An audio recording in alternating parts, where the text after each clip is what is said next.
বন্ধুসকল, north east frontier ৰেলৱেৰ পৰা এখন নতুন জব ভেকেঞ্চি নটিফিকেশ্যন পাব্লিছ হৈছে। ইয়াতে গ্ৰুপ চি আৰু গ্ৰুপ ডিত টোটেল 12টা পোষ্টৰ কথা কোৱা হৈছে। বন্ধুসকল, এই ভেকেঞ্চিখিনি মুকলি হৈছে আপোনাৰ স্কাউট এণ্ড গাইড কোটাৰ এগেইনষ্টত। তো বন্ধুসকল, ইয়াতে কোনে কোনে এপ্লাই কৰিব পাৰিব, ইয়াতে কোৱালিফিকেশ্যন কি বিচাৰিছে, এপ্লিকেশ্যন কৰাৰ লাষ্ট ডেট কি আছে ইত্যাদি সকলোবোৰ কথা আমি এই ভিডিঅ'টোত আলোচনা কৰিম। আপোনালোকে ভিডিঅ'টো স্কিপ নকৰাকৈ শেষলৈকে চাই থাকিব। প্ৰথমতে ইয়াতে দি আছে নটিফিকেশ্যন পাব্লিছড বাই নৰ্থ ইষ্ট ফ্ৰণ্টিয়াৰ ৰেলৱে। ইয়াতে এমপ্লয়মেণ্ট নটিচ নাম্বাৰটো দি আছে। এমপ্লয়মেণ্ট নটিচ নাম্বাৰটো আপোনালোকে নোট কৰি ল'ব। টোটাল ভেকেণ্ট পোষ্ট দি আছে ইয়াতে 12টা। নেম অফ দ্য পোষ্ট দি আছে ইয়াতে level 2 group C and level 1 erstwhile group D. Mode of application ইয়াতে দি আছে অফলাইন। আপোনালোকক অফলাইন মোডত এপ্লাই কৰিব লাগিব। ভেকেঞ্চি ডিটেইলছ যদি আমি চাওঁ, ইয়াতে দি আছে লেভেল 2 গ্ৰুপ চি ইয়াতে টোটাল আছে 2টা পোষ্ট আৰু লেভেল 1 গ্ৰুপ ডিত ইয়াতে টোটাল 10টা ভেকেণ্ট পোষ্ট আছে। আৰু ইয়াতে কৈছে আপোনাৰ 2 পোষ্ট পাৰ ৰেলৱে ডিভিজন। আৰু ৰেলৱে ডিভিজন কেইটা ইয়াতে দি আছে তিনিচুকীয়া, লামডিং, ৰঙিয়া, আলিপুৰদুৱাৰ আৰু কাটিহাৰ। চেলেৰি আৰু গ্ৰেড পে যদি চাওঁ, ইয়াতে লেভেল 2 পোষ্টৰ কাৰণে কৈছে pay matrix as per 7th pay commission আৰু লগতে গ্ৰেড পে থাকিব 1900 টকা। আৰু লেভেল 1 পোষ্টৰ কাৰণে pay matrix as per 7th pay commission আৰু গ্ৰেড পে থাকিব 1800 টকা।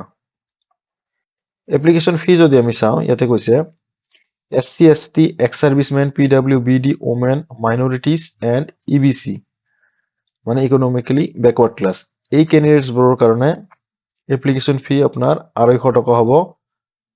আৰু ইয়াতে কৈছে যিসকল কেণ্ডিডেটছ একচুৱেলি আপোনাৰ ৰিটেন এক্সামত বহিব তেখেতসকলে এই 250 টকাটো ঘূৰাই পাব।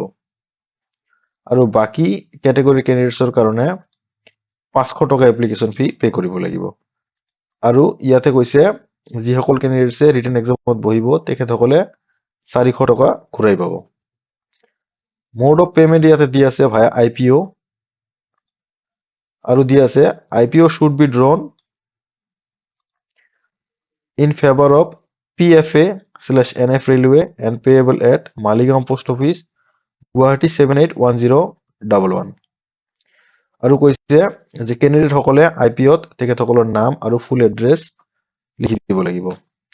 ইম্পৰ্টেণ্ট ডেটছ যদি আমি চাওঁ, ইয়াতে দি আছে এডভাৰটাইজমেণ্টখন পাব্লিছ হৈছিল আপোনাৰ 28 নৱেম্বৰ তাৰিখে আৰু এপ্লিকেশ্যন জমা লোৱাৰ লাষ্ট ডেট দি আছে ইয়াতে 27 ডিচেম্বৰ 2024। তো 27 ডিচেম্বৰ তাৰিখলৈকে অফলাইন এপ্লিকেশ্যন জমা ল'ব। আৰু ইয়াতে কিছুমান লোকেশ্যনছ দি আছে, এই লোকেশ্যনছবোৰৰ কাৰণে এপ্লিকেশ্যন জমা লোৱাৰ লাষ্ট ডেট দি আছে 6 জানুৱাৰী 2025।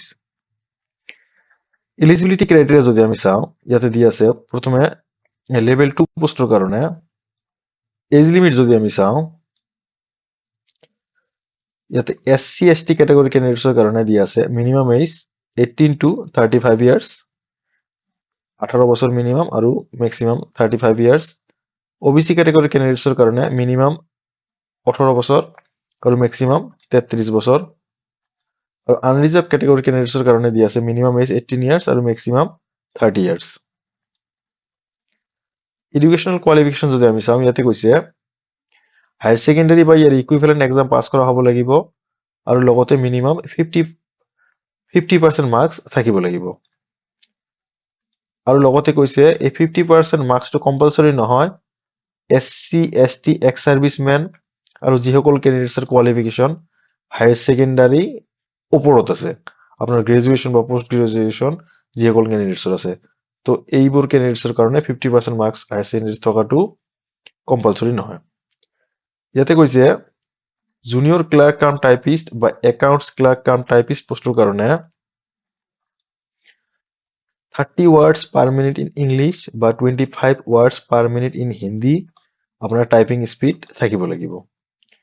আৰু আৰ্টিচান্স পোষ্টৰ কাৰণে ইয়াতে কোৱালিফিকেশ্যন বিচাৰিছে মেট্ৰিক বা ইয়াৰ ইকুইভেলেণ্ট এক্সাম পাছ আৰু লগতে ITI চাৰ্টিফিকেট থাকিব লাগিব। লেভেল 1 পোষ্ট যদি আমি এতিয়া চাওঁ, ইয়াতে এজ লিমিট দিয়া আছে আপোনাৰ SC ST কেটেগৰী কেণ্ডিডেটছৰ কাৰণে মিনিমাম 18 ইয়াৰ্ছ আৰু মেক্সিমাম 38 ইয়াৰ্ছ। OBC কেটেগৰী কেণ্ডিডেটছৰ কাৰণে মিনিমাম 18 ইয়াৰ্ছ আৰু মেক্সিমাম 36 ইয়াৰ্ছ। আৰু আনৰিজাৰ্ভ কেটেগৰী কেণ্ডিডেটছৰ কাৰণে মিনিমাম 18 ইয়াৰ্ছ আৰু মেক্সিমাম 33 ইয়াৰ্ছ। ইয়াতে এডুকেশ্যনেল কোৱালিফিকেশ্যন যদি আমি চাওঁ, ইয়াতে কৈছে ক্লাছ 10 পাছ কৰা হ'ব লাগিব বা NCVT বা SCVT ৰিকগনাইজড ইনষ্টিটিউটৰ পৰা আপোনাৰ ITI পাছ কৰা হ'ব লাগিব বা আৰু কৈছে যে আপোনাৰ এপ্ৰেণ্টিছশ্বিপ চাৰ্টিফিকেট থাকিব লাগিব যোনটো আপোনাৰ NCVTৰ দ্বাৰা স্বাক্ষৰিত হ'ব লাগিব। যিহেতু এই পোষ্ট কেইটা আপোনাৰ স্কাউট এণ্ড গাইড কোটাৰ পৰা মুকলি হৈছে, তো ইয়াতে এই দুটা পোষ্টৰ কাৰণে মানে লেভেল 1 আৰু লেভেল 2 দুটা পোষ্টৰ কাৰণে স্কাউট এণ্ড গাইডৰ আপোনাৰ কি কি কোৱালিফিকেশ্যন লাগিব এইবোৰ দি আছে, আপোনালোকে এইখিনি চাই ল'ব। এই পোষ্টৰ লিংক মই এই ভিডিঅ'টোৰ ডিছক্ৰিপশ্যনত দি দিম, আপোনালোকে তাতে গৈ ক্লিক কৰি এই সম্পূৰ্ণ পোষ্টটো পঢ়ি চাব পাৰিব।